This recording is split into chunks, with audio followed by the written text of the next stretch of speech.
In this episode, I'm speaking with Susan Collins, who is a corporate careerist turned growth and global leadership coach. Susan has spent multiple years working with large, world-class organizations where she's had a front row seat in recruiting, promoting, and elevating employees. Today, she brings that experience in helping leaders advance their careers. We are talking about all things career planning in this episode: how to advance your career, how to understand if your employer is the right employer for you to grow your career with, and how to read the tea leaves when it's time to move to your next organization. Securing a big salary should be as easy as asking for more, right? Turns out it's a little bit more than that. First, let me ask you, which of these apply to you?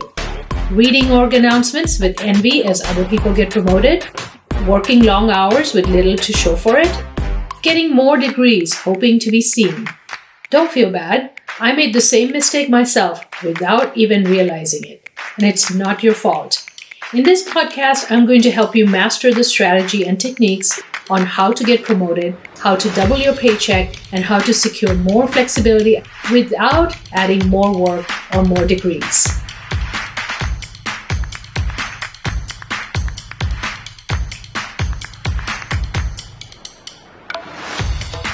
You are listening to Salary Negotiations Made Simple, the show that builds your confidence and inspires you to negotiate for the career you deserve. Do you want to double your salary, secure an ideal career, and increase your confidence to powerfully negotiate every career move? Then you are in exactly the right place. Hi, Susan. Welcome to the studio. Thank you for being here. I appreciate you having me, Dorothy.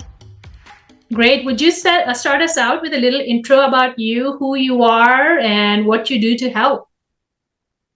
My name is Susan Collins. I am the founder of the Network Concierge, and I help leaders think about their future.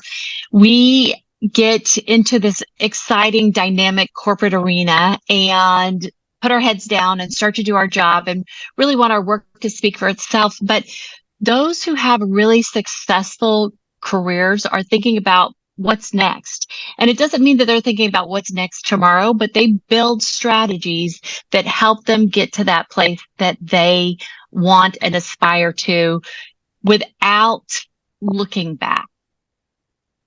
Wow. Love it. That's great. And I think that's a great segue. Thank you for getting us introduced to the talk. You talk about the 9-year career track. Can you explain what that is and why people should think about their careers this way? Absolutely. When we start our careers, we should be getting promoted every 6 to 18 months. The higher you go, the longer that window becomes. But a lot of people are sitting in positions waiting for what's next, and they don't understand how to advocate for themselves, how to tell their story, and how to align their personal and professional goals. One of the first things I do when I sit down with my clients is talk to them about where they see themselves in 9 years, where they're at right now, and what other important things are happening in their lives. And we start to build a roadmap for them to figure out where they want to be realistically. Do they think that they can get there, and how they're going to get there? And I see everything with my clients. Like, I'll have clients that will pick the 4 things that are important to them, 2 personal, 2 professional. And when we get into that middle space, they either start to think about the age of their children or the salary that they need to be making realistically by that point. And what this long-term roadmap does for them is it makes the invisible visible. So they can start to see where things are misaligning, and then they can review the map and make adjustments. It's one of those things that if you're sitting in the same job for 5 years and you've been waiting for that position promotion to vice president and it hasn't happened yet, and your goals are not aligning, then you're forced to make some big decisions. And that's where I help them figure out what are the internal conversations they need to have, what are the external conversations they might want to consider having, and are they willing to wait and sit there a little longer than that 5 years. Wow, that is really powerful. To be a devil's advocate here, what do you say to someone who says, I'm in a great company, it's a great job, and I'm just now getting some great projects that I'm cutting my teeth on. Why should I mess with this Apple Card? Why should I do anything different? Yeah, what would be your counsel to them? You've got a great job and you are loving it and you are still learning, then that's your decision. What I want you to look at is what is your long-term vision so that you're not one of those leaders that wakes up 10 years later and says, what happened? Why am I not in the position where I thought I would be? Why did I not get there? And then you're disappointed. If you are okay with the decisions you're making and they align, then stick with it. I'm happy for you if you're happy. But it's really about looking at that long-term vision and just making sure that you are on the right track. As long as you're learning and you're building those stepping stones in your career, you could stay at the same place for 10 or 15 years and have a wonderful career. What you need to be able to do is to tell the story. You've got to be able to show why staying there made sense, and you've got to feel internally that you're doing the right thing for you and your family and your career. Yeah, very well said. That's absolutely true. Because if you do have a vision and you're not getting there, then it's either time to evaluate that vision and say things have changed, or say I'm not getting towards that vision. And so I need to change something. And I find when I'm working with clients, a lot of times they come to me because they think they might want to change. I've got the perfect example. I was working with a woman this afternoon. We've had a few sessions together. She's started to go down that road of, it's really good here. I'm watching the economy. I'm not sure I want to make a change. And when we went through what her long-term strategy was, what she was seeing happen internally at her organization, it was just a matter of her making a decision of whether she wanted to add a couple of years to that plan, or if she wanted to take the leap and have some external conversations. That's what's scary, is that if you're not willing to advocate for yourself, if you're not willing to have the conversations internally and externally, then you're not going to see the progress that you want. One of the things that she decided is there were some internal conversations that she needed to have before she made the big external move for her first application. And we'll see where it goes. She went through the process, looked at the years, and decided that she could extend it up to 2 years.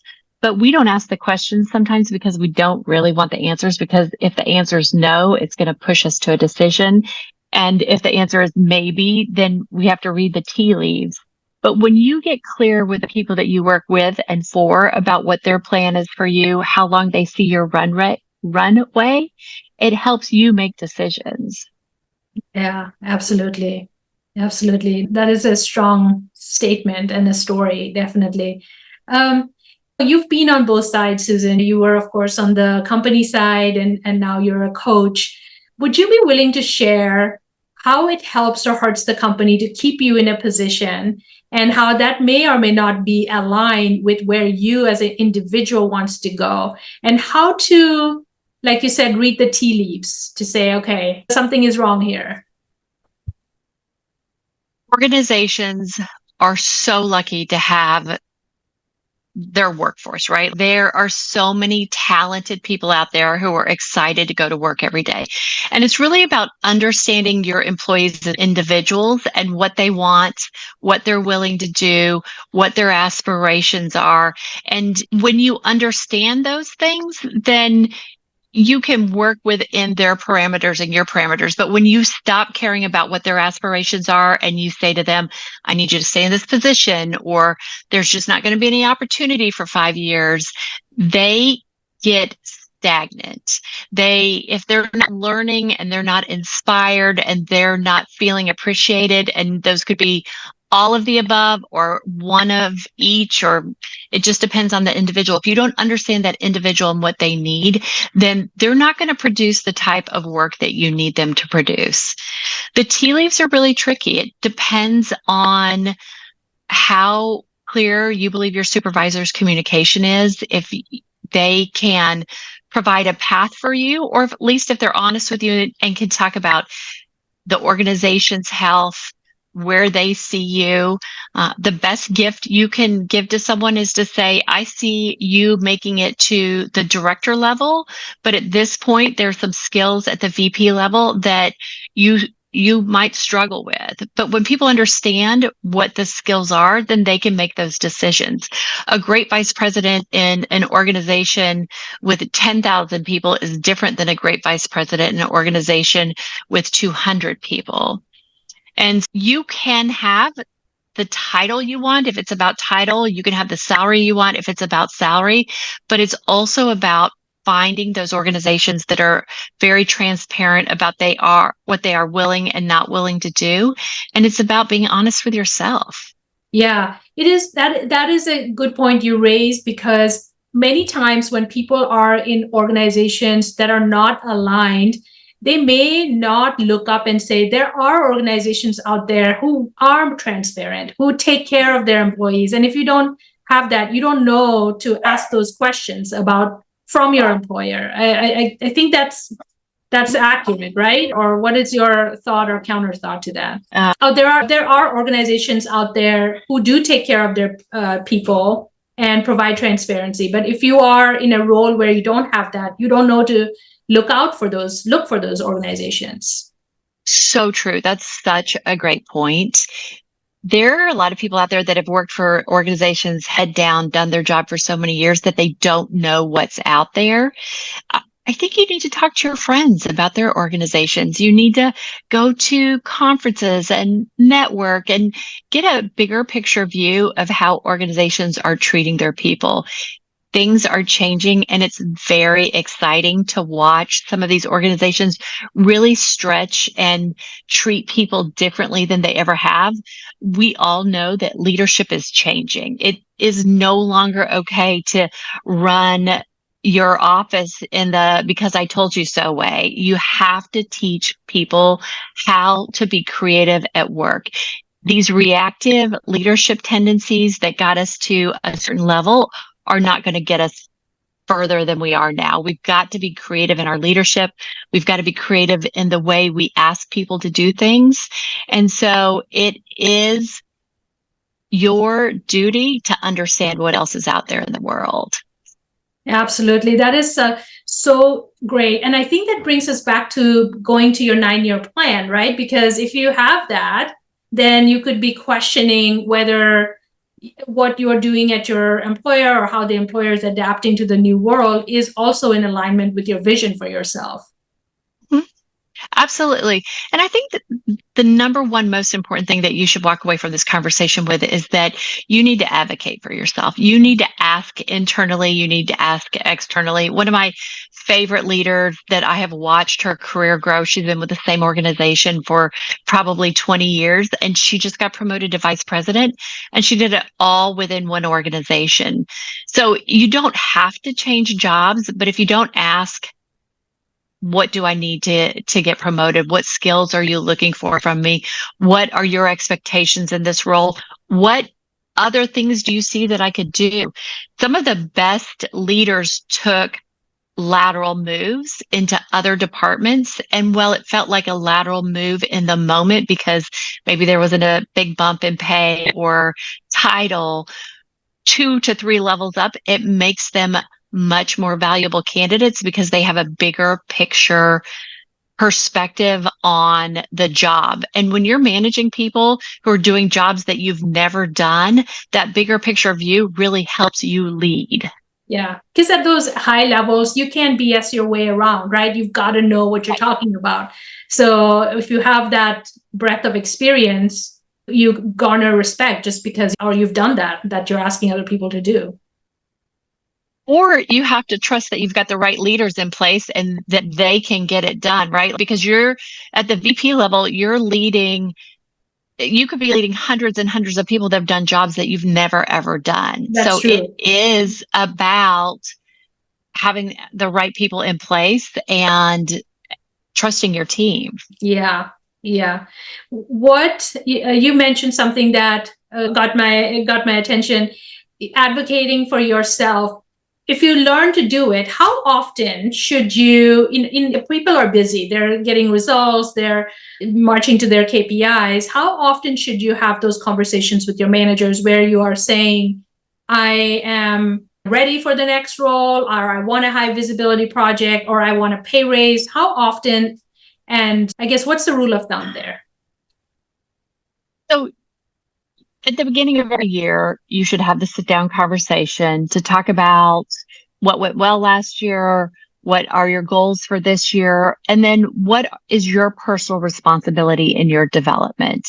And if your organization doesn't build a developmental plan for you, then you need to build a developmental plan and you need to share it with your supervisor and review it with them quarterly.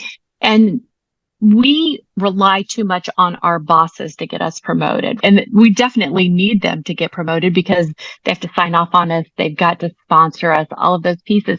But there are things that you have to do in your career to take care of you. I call it career self-care. So you've got to develop professionally. You've got to invest in extra classes and learning and asking really great questions. You need to build your brand, how you show up, how you talk to people, all of those things. You need to cultivate relationships internally and externally. You need to embrace networking internally and externally. You've got to advocate passionately. Like, you need to advocate for others. When you advocate for others, it blows back on you and your ability to see and identify talent and collaborate. You need to ignite curiosity, ask more questions to your supervisor than telling them what you want, but ask them about, where do they see you? Where do they see you when it compares to your peers? Where do they see your career going? But ignite curiosity, get curious internally, and then do really great things that make them curious about you. Create balance, make sure that you are fair and even-handed with expectations of your team, and then hold boundaries. Like, the most interesting man in the world doesn't come into work on Monday and talk about how much he worked. He talks about all of the exciting things that he did during the weekend that refreshed and rejuvenated him for work on Monday. Oh, yeah, that's great. Yeah, that is really a strong point there, because, yeah, you want to be among people who are positive and optimistic and are rallying to get to the next milestone. Great tip there. And they're refreshed, right? If we worked all weekend, coming in Monday, you're just as exhausted as you were on Friday. Yeah. Yeah. Like nothing changed for you all weekend long. Exactly. Yeah. Yeah. If somebody is in their job right now and they've been there, say, 8 to 10 years, and they're realizing that maybe their pay is not where it needs to be, because we know the reality, you get more if you change jobs. What is one or two things that they could or should be doing to change their position, like getting more pay, or what should they be doing? First, they have to look at their value system and decide if pay is really what they want. Do they have a flexible schedule? What are they giving up for that pay? Then they need to look at, I did this with a client 2 years ago. We looked at her review process at work and when they gave raises. And so she started having conversations with her supervisor 6 months prior to that, which sounds like a lot, but very rarely do you get to go into the organization and say, I need a raise and I need it today, because they're all trying to live within their budget. But she went into her supervisor 6 months early and said, I've been doing some research out there. People at my level, in my position in this market, are making this much money. I am about 25% under that. And I'd like to work with you to come up with a plan that over the next 2 years, I am not only compensated for the job that I'm doing, but I'm compensated for the 20 years that I've done it. So I'd like to be above this pay range. So she didn't expect it all at once. She didn't demand it, but she actually got ahead of it so that when they started talking about reviews and budgeting for the next year, she was already on their radar so that they could actually budget that raise into the next year. And she got $15,000 the first round, and then she got another round mid-year. Fantastic. Yeah, that is a key point. You can't take people by surprise. Like, plant the seed, have a strategy, and then provide some flexibility in how they can compensate you to make up the difference if there is a delta. And you have to understand where you are from a performance standpoint too. I've seen people come into the office. I sat in HR for 25 years. You would see people come in and say, I am a high performer and I need money. And then you would pull the KPIs and look at some of these other pieces, and you'd have to sit down with them and explain you're not, right? So you have to have not only the performance that backs it up, but you need to have the data too. Mm-hmm. Self-awareness and the data, right? Yes, absolutely. Yeah. Self-awareness is the biggest career killer. Yeah. So the message here, if we had to boil everything down, what is the message we want people to take away after our conversation? Message is that there is enough out there for you, that you can have more if you want more. You can stay in the situation that you're in if you're really happy, feel like this is the right place for you. But you also need to have a long-term strategy. And by having a long-term strategy for your career, you can build in the steps that will get you there. You can't say, I want to be a VP and then sit in the same position for 10 years and not perform or not advocate for yourself. But when you see your personal and professional life align, then you can make the life that you want. Love it. That's a great message. So are you ready for our rapid fire? No. Your favorite book that you recommend to people that they should read today, if not yesterday? So it's a little heavy, but it's Mastering Leadership, and it talks about reactive leadership tendencies and creative leadership competencies. And I actually work with organizations. I've got a 360 that I do, and it's the most beautiful book because our brain is not our friend. We think our brain is our friend, but our brain is really just trying to keep us safe from lions, tigers, and bears.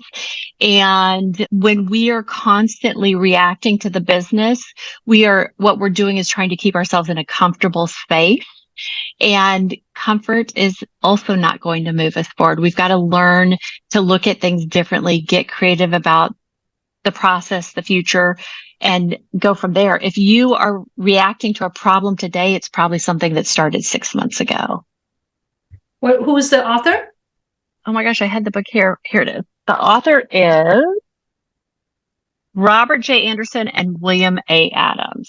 Okay, thank you. That's great. Okay, favorite TV show? I love The Wonderful Miss Maisel. Oh, that's a good one. Yeah. Yeah. The costume set alone, if I could have had a little bitty waist and lived in the 50s and had pillbox hats and matching sweater sets and handbags, I would be totally in. That would be good. That would be good. And she's funny. She is very funny. Yeah. And what is very funny? Yes. What is your favorite activity to do outside of work? I love Bikram yoga. It's 90 minutes in a hot box. It's amazing. I've had the same running partner for 15 years. We're walking these days, but it's one of those two things. Or I like to fish. Oh, wow. I don't do it as much as I like to, but my husband and I are going a week from Monday. I like to go fishing and just sit and do nothing and watch the ocean. Ocean fishing. Okay, great. It's been a pleasure, Susan. Thank you so much for sharing your wisdom and your insights. Where can people find you if they want to connect with you? You can find me at the networkconcierge.com. That's my website. And I would love to give you a link where you can download a special worksheet so that you can work out your 9-year career and see what aligns for you and what doesn't. Would love it.